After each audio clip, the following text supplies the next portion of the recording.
Hello guys! Hello Virgo! Welcome dito sa aking channel, Kapalaran na 888 Virgo. Alamin natin Virgo kung anong messages, vibration, gabay, energy para sa inyong lahat. General reading, monthly reading para sa lahat ng Virgo. So please stay seated kung nakaupo ka dyan. Okay, Tiger. First card natin is Tiger.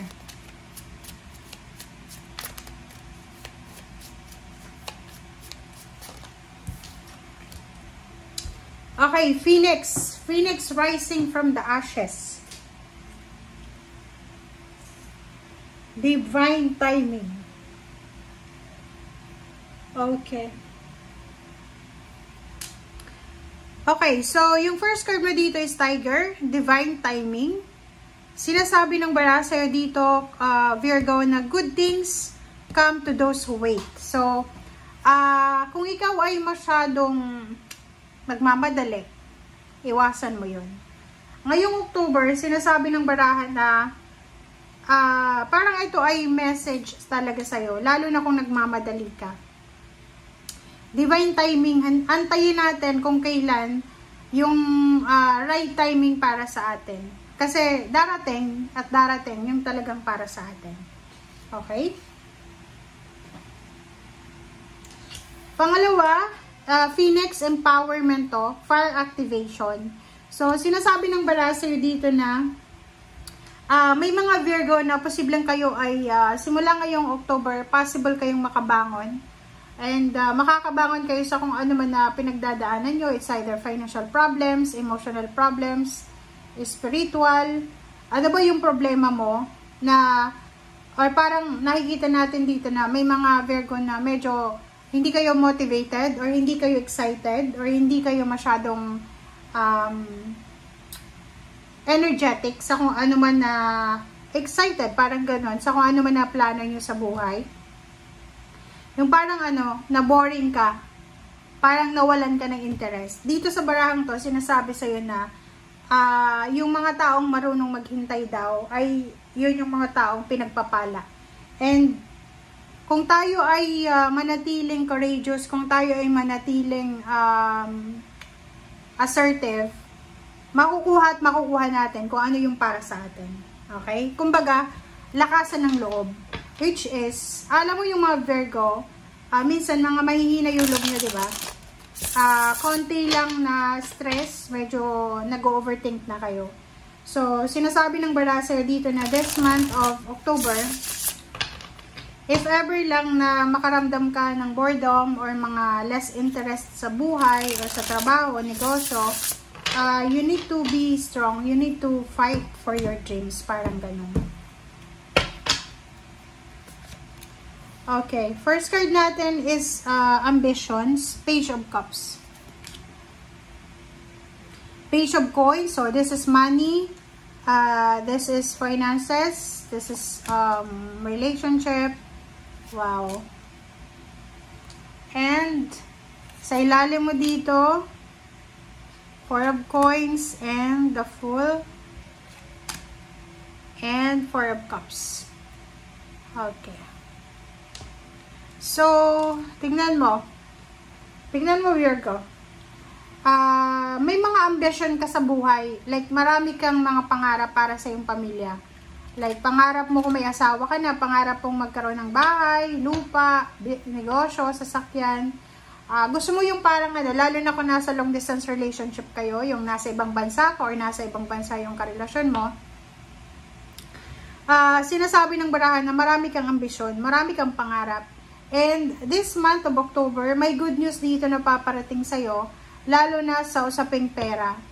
So, there's incoming good news about money. There's a revelation, financial, tangible, and Seven of Coins. Kung ano man tong ginagawa mo sa ngayon, yun nga, kailangan mong maging mas masipag pa. Mas maging masipag ka pa. Kasi marami kang like marami, parang, di ba yung kasabihan na hindi tayo pwedeng mag-chillax kasi hindi pa tayo mayaman. Diba? Parang ganon. So, yung ganyan na salita ay pwedeng applicable sa'yo ngayong October. Okay? And kung makikita mo dito, yung mga ambisyon natin, like, marami tayong gustong gawin sa pamilya. Like, gusto natin na magkasama-sama tayong December, mag-travel, magkaroon ng maayos na bahay, tirahan, relationship. So, sa'yo, sinasabi ng bara, nakadepende daw yung sa'yo. Nakadepende sa mindset mo, sa vibe mo, diba? Nakadepende daw sa plano mo. Yung happiness mo nakadepende sa'yo. Okay, 4 of coins, 0 the Fool, and 4 of cups. So, nakikita ko sa'yo dito, sa usaping relationship, may mga iba sa inyo na pwedeng magsisimula ulit kayo ng bagong relationship. Maybe new love life, new friendship, new collaboration, new acquaintance. And sa usaping pera, magsisimula ka ulit na mag-ipon ng pera. So, maybe this October ay bibigyan ka ng pagkakataon ng universe na makapag-ipon.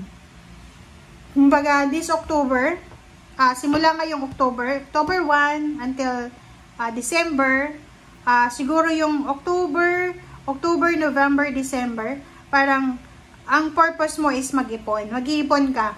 Yung iba naman sa inyo dito is makakakilala kayo ng mga tao na posibleng makakatulong sa inyo. Okay, 3 cards natin. Sinasabi ng bara na the World card, Death card, and 6 of coins. Mayroon dito na Virgo na matatapos na yung paghihintay mo, lalo na sa financial blessings. Yung parang, halimbawa na naghihintay ka ng promosyon, salary increase, or kung ano man siya. Kung makikita mo dito, may magta-transform sa buhay mo. Magkakaroon ka ng parang clarity, parang finalization. Isang desisyon ang gagawin mo ngayong Oktubre na posibleng ito ay makakatulong sa'yo para maging balanse yung finances mo. Ang pwede dito na maisip mo, yun nga, mag-ipon ng pera, and at the same time, maghanap ng mga taong pwedeng makatulong sa'yo, lalo na sa mga financial needs mo or financial obligations. Meron din dito na Virgo na makakapag-desisyon ka na final na yung decision mo na, okay, mangingibang bansa na ako by the end of 2025. So, maybe from October 1, magpa-process ka na ng mga papeles mo, documents, and then, mag-a-apply ka ng trabaho papuntang ibang bansa. So, maybe by the end of the year, plano mong pumunta ng ibang bansa para doon na makapag-ipon ng pera. So, please comment down below if you resonated. Queen of Swords and 4 of Swords and Ace of Cups, King of Coins. So, yun. Itong mga barang to, sinasabi ng bara sa'yo dito na yung direksyon na tinatahak mo ay posibleng magdadala sa'yo ng emotional happiness, peace, and harmony, and at the same time, financial clarity. Okay? So, thank you guys for watching and see you again. Bye!